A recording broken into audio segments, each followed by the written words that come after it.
Hello friends, स्वागत है आपके अपने चैनल जेएम स्टडिंग पर। आज की इस वीडियो में हम बात करने वाले हैं जो भी बच्चे इग्नू से एमए हिस्ट्री कर रहे हैं, जिनका प्रोग्राम कोड माही MAHI है और कोर्स कोड MHI है।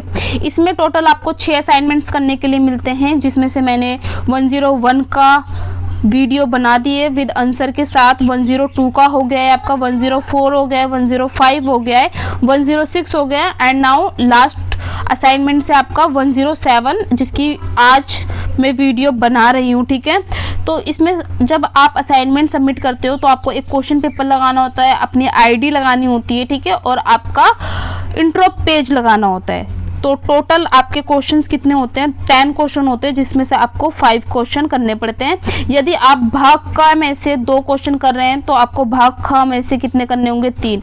और अगर आप भाग क में से 3 कर रहे हैं तो आपको भाग ख में से कितने करने होंगे? 2। इसमें कहा गया है कि आप ना भाग क में से सारे 5 क्वेश्चन नहीं कर सकते, एटलीस्ट 2 या 3 ही करने हैं। ठीक है, सेम आपके भाग खा के लिए भी कहा गया है। तो अगर हम इसमें से ऊपर से 2 करते हैं तो हम नीचे से 3 करेंगे, और ऊपर से 3 करते हैं तो नीचे से 2 करेंगे। यही पैटर्न रहेगा आपका। ठीक है, फिर ये थोड़ा नीचे आ जाते हैं हम। पहला क्वेश्चन है आपका, 18वीं शताब्दी सार्वभौमिक रूप से अवनीत की शताब्दी थी, व्याख्या कीजिए। 18वीं शताब्दी की बात यहाँ पर की गई है।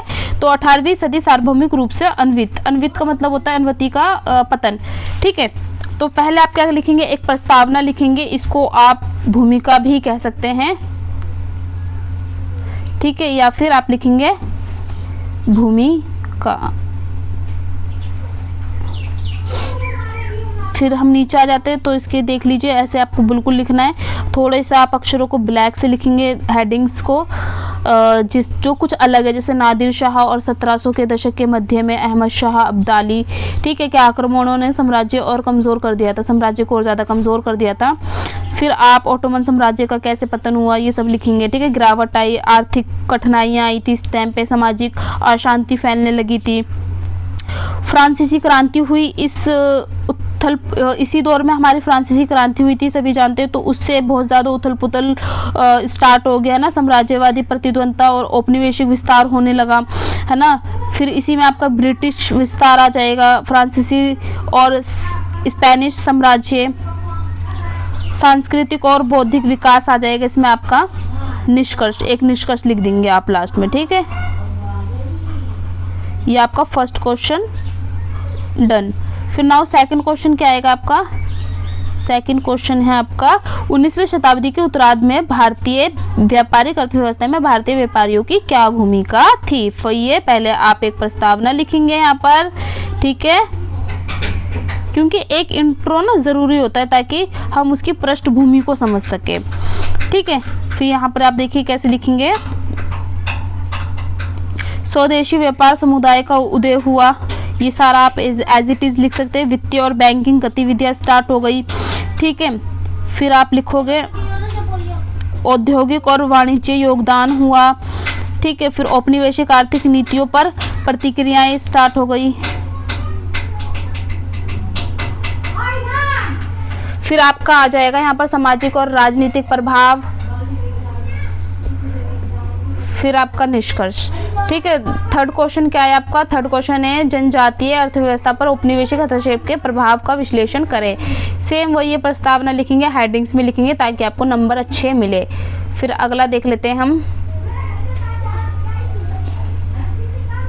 वन अधिकारों का हनन होना स्टार्ट हो गया, सामाजिक असंतुलन और असहमति हो गई। ठीक है, फिर औद्योगिकरण और व्यापारिक नीतियाँ आ गई, जनजातीय विद्रोह और संघर्ष स्टार्ट हो गया। निष्कर्ष लिखेंगे। फोर्थ क्वेश्चन क्या है आपका? फोर्थ क्वेश्चन है, भाग ख में से लिए हमने औपनिवेशिक भारत में महिलाओं की रोजगार क्षमता का आलोचनात्मक विश्लेषण कीजिए। पारंपरिक सामाजिक ढांचे और महिलाओं की स्थिति कैसी थी वो लिखेंगे आप। शिक्षा और रोजगार के अवसर स्टार्ट हो गए। ठीक है, औद्योगिकरण और महिला श्रम, औद्योगिकरण में महिलाओं की भागीदारी बढ़ने लगी। औपनिवेशिक नीतियाँ और महिला श्रम, महिलाओं के लिए कुछ नीतियों में बदलाव किए गए। महिला आंदोलन और स्वतंत्रता संग्राम का प्रभाव। ठीक है, फिर आप लिखेंगे यहाँ पर निष्कर्ष।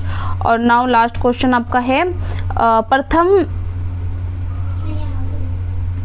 3 पंचवर्षीय योजनाओं में भारतीय आर्थिक विकास का विश्लेषण कीजिए। प्रथम पंचवर्षीय योजना के बारे में लिखेंगे, जैसे इसमें कृषि क्षेत्र का विकास हुआ, साधारण उद्योगों का विकास हुआ, ठीक है, आर्थिक विकास, फिर नकारात्मक पहलू भी लिख देंगे, द्वितीय पंचवर्षीय योजना लिख देंगे, सेम आप ऐसे उतार सकते हैं। फिर आपका आ जाएगा तृतीय पंचवर्षीय योजना, मुख्य लक्ष्य और उपलब्धियां, कृषि उत्पादन में वृद्धि, ठीक है। नाउ लास्ट क्या है आपका निष्कर्ष। ये हो गया आपका वीडियो अच्छी लगी हो तो लाइक कर देना। Thank you.